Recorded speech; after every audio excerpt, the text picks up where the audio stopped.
And we're live. Yeah, correct. Welcome to this presentation with Rohit Sharma. He is a VP of Algo Quants at Goldman Sachs. He has over 10 years of experience working with big data, low code solutions, and time series databases in the financial domain. And today he's going to give us he's going to school us in the usage of time series databases in the financial domain and for other purposes as well, such as Internet of Things and other complex domains. So with that, Rohit, you have the floor, and yeah, by all means. Yeah. Hi everyone. Good morning, good afternoon, and good evening, wherever you are in the globe. So I am located in India, myself, Rohit. So I have a decade of experience working in algorithmic trading domain using KDB as the time series database, and also worked on other technologies along with the time series database like Python, Java. So I will be taking this presentation today about how we can leverage time series database in AI. So let's get started. Okay, so let me go through the presentation quickly. So this is my intro. And then, yeah, so leveraging high performance database KDB for advanced AI applications. So I'll just first go through the introduction, and then what are the problem statements, and then we can go through the constraints. What are the constraints of solving AI problems these days, and how we can fix it using the time series database.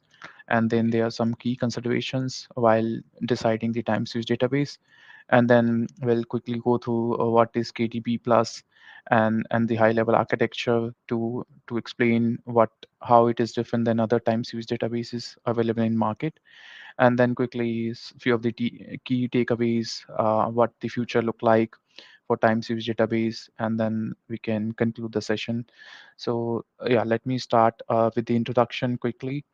So before talking about the application, so I can just go through the introduction of time series database. So what do you mean by time series database? So how it is different than the relational database or other databases available in market? So time series, as the name suggests, it's a series of time captured database. So we want to capture some events of stream instead of like in traditional databases we used to have a user database. Like if someone is updating the name, so we will be doing the updation of the name. We won't be concerned what was the name 2 years before, before 2 years, and also what was the definition of that person. So but in now that nowadays we will be more interested in capturing all the events, uh, all the stream of events. So this future is going towards capturing events of data, and we definitely have a lot of storage available. The storage is getting cheaper, and we want to apply a lot of AI. So that's where the time series database come into the picture. So in traditional databases, relational DBs, it's not possible to capture all the events of data. There we can just store the latest data. So let's talk about the AI applications, the key applications of time series databases. So it can be used in predictive analytics. So the very good example is the stock market prediction. So in a stock market, the price is moving with time. So price is a function of time. So we want to capture price along with time. So if we take the time as the primary key, so time is a unique key, right? So we can capture price, another pattern of the stock price, and volume and other parameters relative to time. So time is the main constraint here. So everything is with respect to time, right? So we keep on capturing the events, and then we'll try to predict the future, right? Based on the historical data we have. So the time series database have two kind of things. One is the historical database where we store every historical event, and then we try to predict the future. And so coming back to the application, so we can have other applications like anomaly detection. We want to predict the fraud based on the historical pattern. We want to also monitor the security uh, network, and there are other applications like weather forecasting, sales projection, trend analysis, how the market is going up or down based on the historical patterns. And then the the the most important use case is real time monitoring. So we have been doing a lot of analytics on the static data, but no one is talking about the real time monitoring, real time analytics, or real time AI model training and prediction. So this database is really fast. We can use leverage it to use it for real time monitoring as well. So where these things come, IoT sensor data, real time stock monitoring. So a lot of real time monitoring is possible because of the speed of this database is we are getting. So these are the applications we have, and there are many more applications. You can actually apply time series database everywhere because our world is also moving with time. Our life is also moving with time. So we can apply time series database, I think, in all the domain precisely. It's just that we need the storage to capture all the events, or all the patterns to do the prediction, further prediction. So moving on uh, to the next slide. Why time series is crucial for AI? As I described, it is very important for every use case because we are getting a lot of storage these days, a lot of competition, GPUs in market to compute a lot of data. So it's a data time, right? So we want to capture everything using with respect to time. So that's why it is also crucial in AI, right? So AI also needs a lot of data, a huge volume of data to train the model to get the good prediction, right? So we can we definitely need time series database for AI. Just normal databases won't be able to handle a lot of the huge volume of data with respect to time. So we have this temporal dependency. So we want to capture each sequence of event, right, instead of just capturing the latest event. And then we want to recognize some patterns. So we want to keep monitoring the changes happening in some object, especially driverless car, where you interacting in the real time world, right? You are real time protecting the object. And so so so that way we need lot of time series historical database to train the model. And then we have IoT, which is Internet of Things. The devices are communicating to internet real time, sending some data. Some sensors are there which is sending the data, and then we can leverage those time series data to train the model on real time and then do the prediction better. So these are the use cases we have in AI, along with the normal use cases where we can use time series database. I had been applying time series database personally in pricing. We do a lot of algorithmic trading, so we need quick decisions, low latency systems. So we had been using the time series database for capturing tick by tick basis data. So for full day we capture all the bid and ask. It's a huge volume. We are capturing in nanoseconds. So we need a good database which can give us the volume, capability, speed, and all those features, which I'll cover it later in the session. So moving ahead quickly to the next stage, which is constraints. So most often we have a lot of constraints while deciding the technology and using the tools. So in AI, still it is getting evolved. So we all know AI is getting mature, but while coming to the productionizing the system, it is very difficult because everyone is able to do POC quickly, right?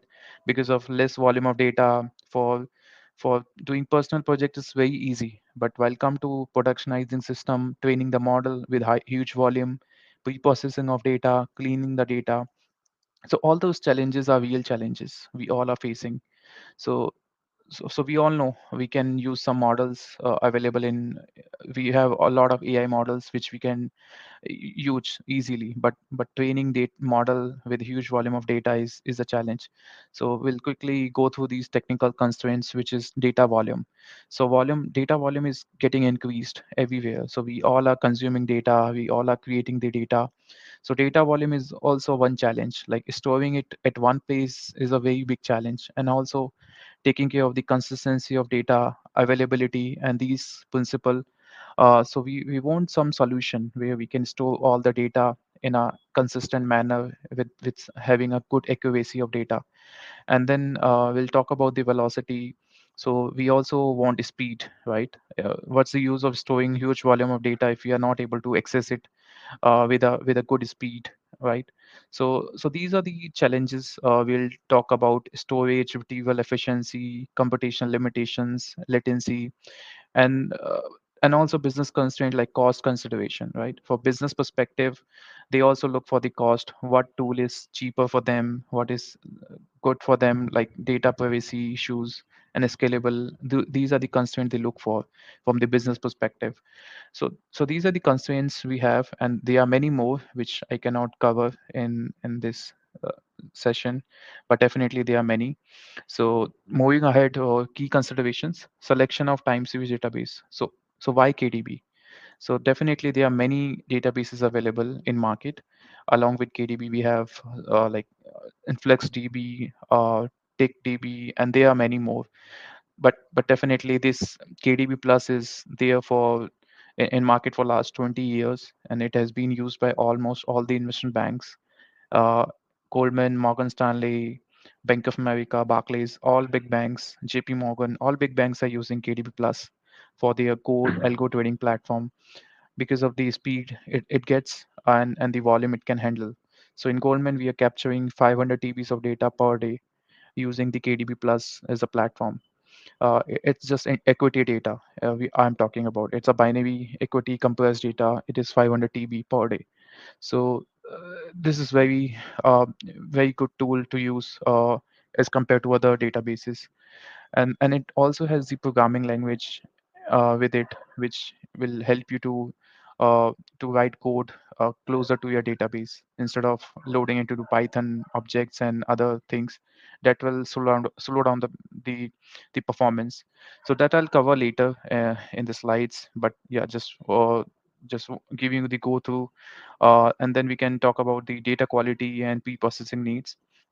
So pre-processing is also one of the important factor before training the model. So we have to fine tune that the model based on the pre-processing of the data. So it is a very lengthy process. Training model is just 5-10% effort.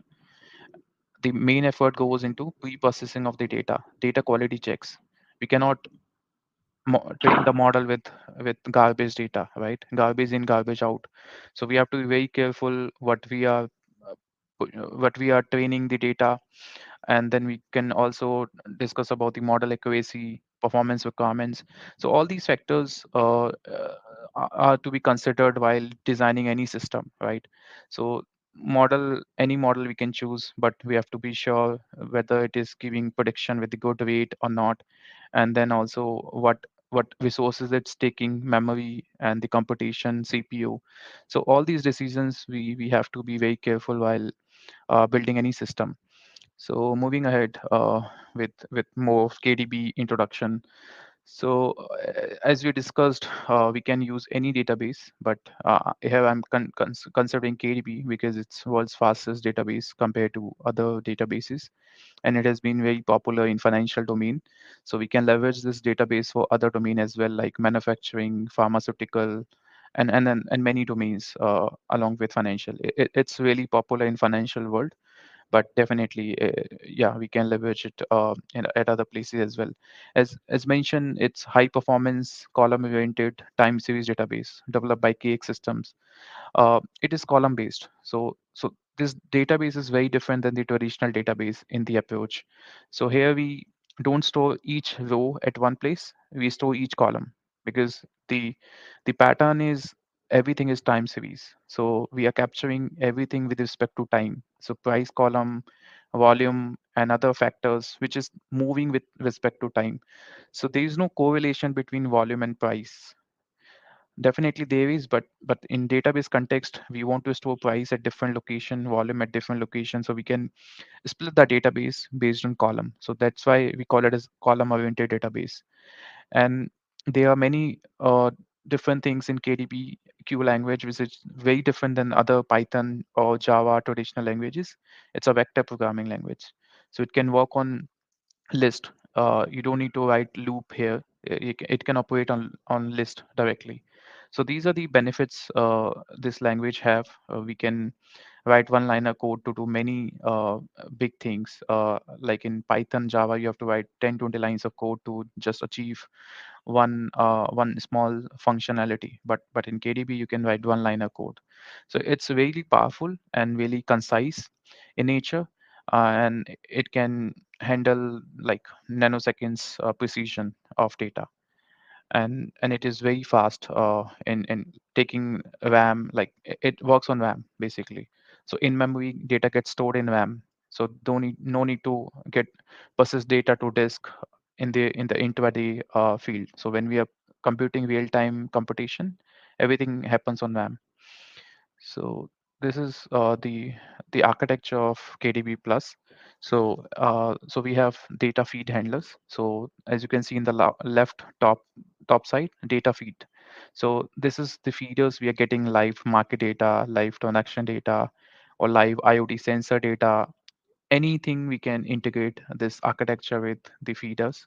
So feeders are basically publishing some data, stream of data, or it can be some surveillance camera which is capturing the image data and converting into binary, and then sending it to feed handler. Then we have our ticker plant. So this right hand side is a KDB environment. So it is, the left hand side is can be Python, Java process, or can be Kafka streaming, Solace, or anything.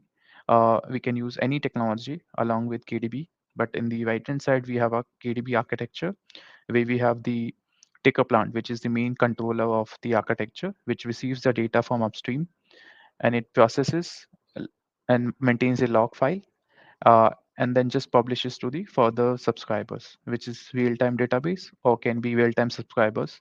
So real-time database, it just maintains the data in memory. So it keeps receiving the data for some of the tables. Like if I talk about financial world examples, so one is the trade data, another is the code data. So if you're capturing these two table data, it will keep persisting the data in memory for real time. So retrieval is very fast. If you want to access real time data, and if you're running some algorithmic trading strategies on real time, it is very fast retrieval. It is low latency systems. And then at the end of the day, it will persist to historical database. So how it happens in historical database, it maintains one file, basically on a high level, one folder, one partition for each date. So each date will be created for historical database. So for today's date, it will create one folder with today's date, literally with today's date name, and then it will persist two tables. One is the code and another is the trade, and it will keep happening for each and every day. So this is how it gets stored into historical database. For further, we can use that historical data for further prediction modeling, or we can use it for doing some back testing of the algos, and we can also find some pattern. We can do some reporting for last 1 month, 1 week, and we can, so that way we can use historical and real time databases. So for from external purpose, if you are the user, if you so we also expose the gateway. Gateway is another process which is just doing the load balancing thing. So we can have multiple HDBs connecting to gateway, and then so we can query the data from gateway, and based on the time date range, if it is today's date, it will go to the RDB, and if it is historical date, it will go to the historical database. So this delegation happens at the gateway level. So this is how we can handle the load balancing thing. uh, so so this is how we can write some functions like some analytical reports on gateway, or we can write some models which is accessing the historical database time. So so this is where we can write our main business logic at the gateway process. There can be multiple more processes can be integrated with this architecture, but this is a very basic architecture I'm talking about. They can be file loader, they can be some other system like connecting to some Kafka raw data, publishing to some WebSocket UI. So those things can also be possible along with this architecture. But this is a very basic architecture I'm talking about for KDB. Uh, and moving ahead with the advantages of KDB. So first is speed. It is extremely fast in ingestion and retrieval. So If you are working on Java, Python, so Python or Excel are very slow while coming to the to doing data pre-processing or handling data. So Excel will die after like 10,000 records, I would say. And then Python will also get slowed down if you're processing data in millions.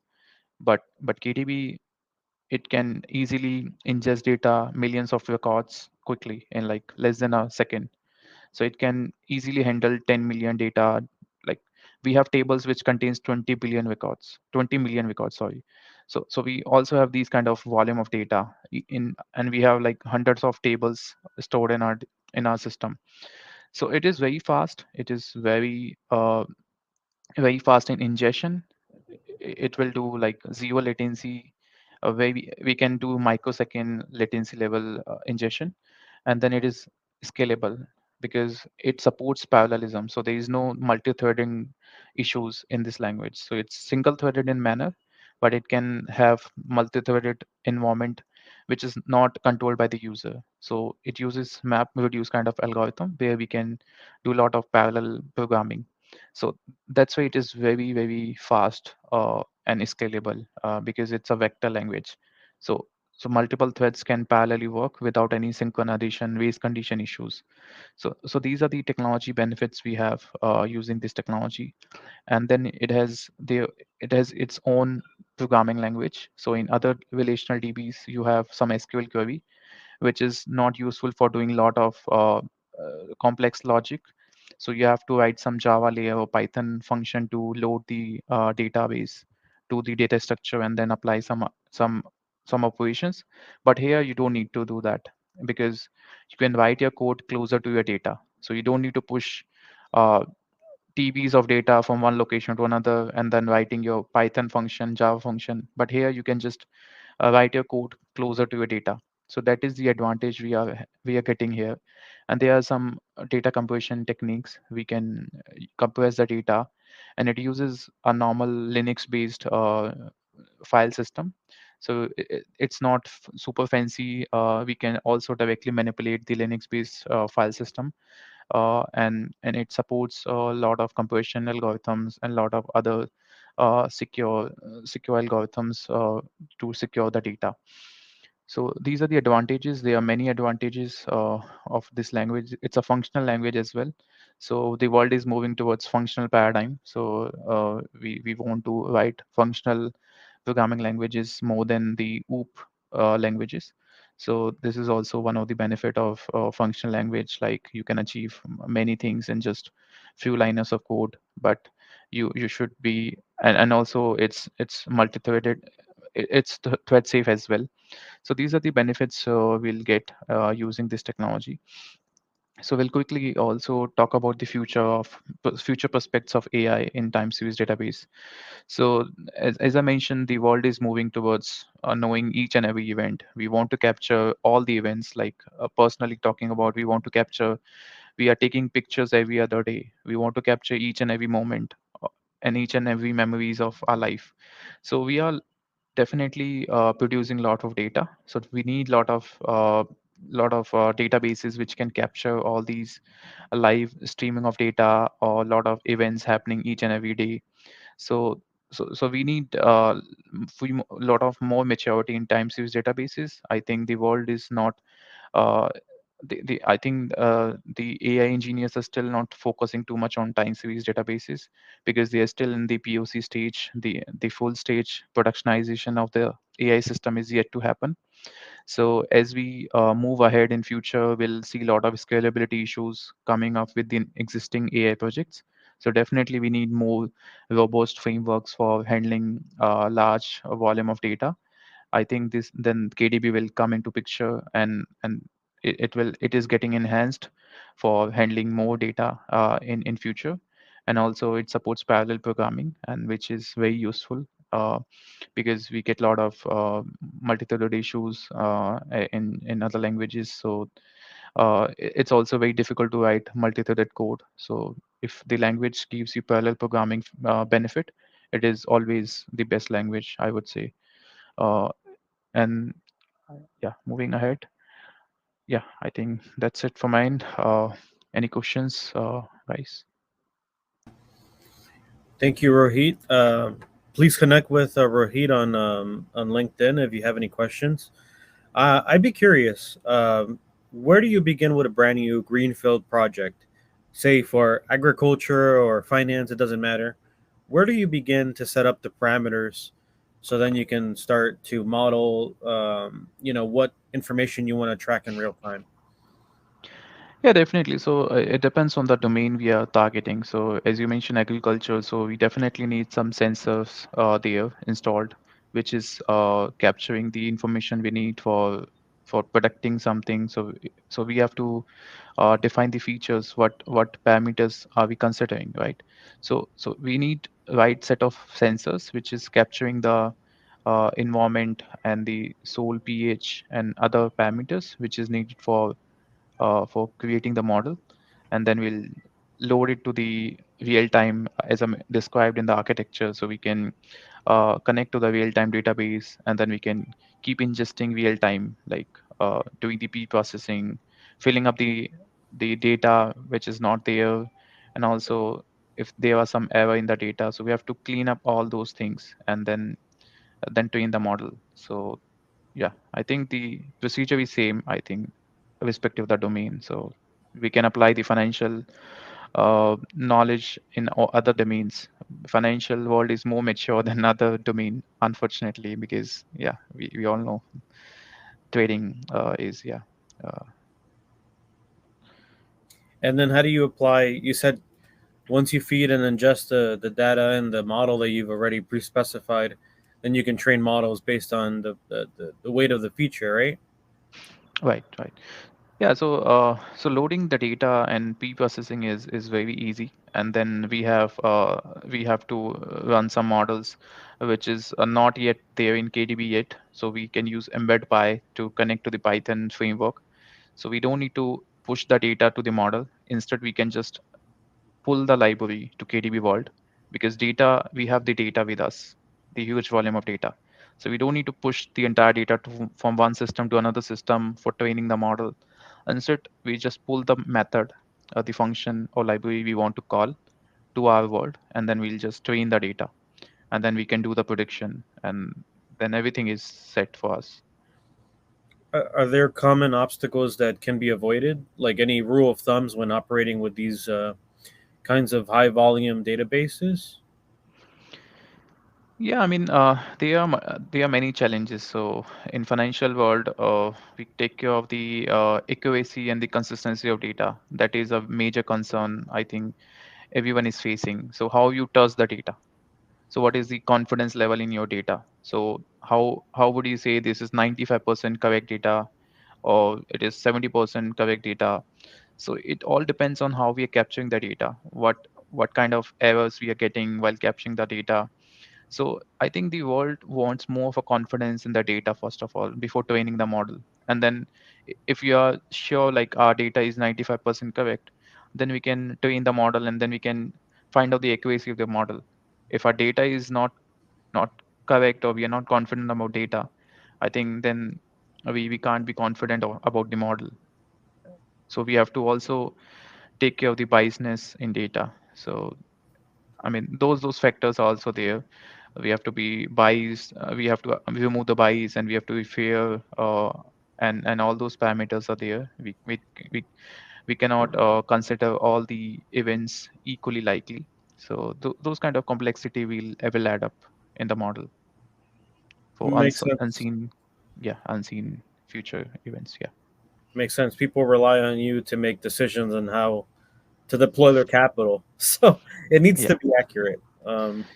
Yeah, definitely. Because during the pandemic time, a lot of models failed because no one has imagined this situation will come, because they were feeding the historical data, and then this event was unexpected. No one has feed this event to the model. So you never know. But we try our best to get the most accuracy of the model. So that's the way to go. Interesting. Well, thank you, Rohit, and yeah, we'll see you tomorrow on the panel discussion. Yeah. Um, Thank you, everyone. Yeah, pleasure. Yeah, have a wonderful day. Thank you, everyone. Bye bye.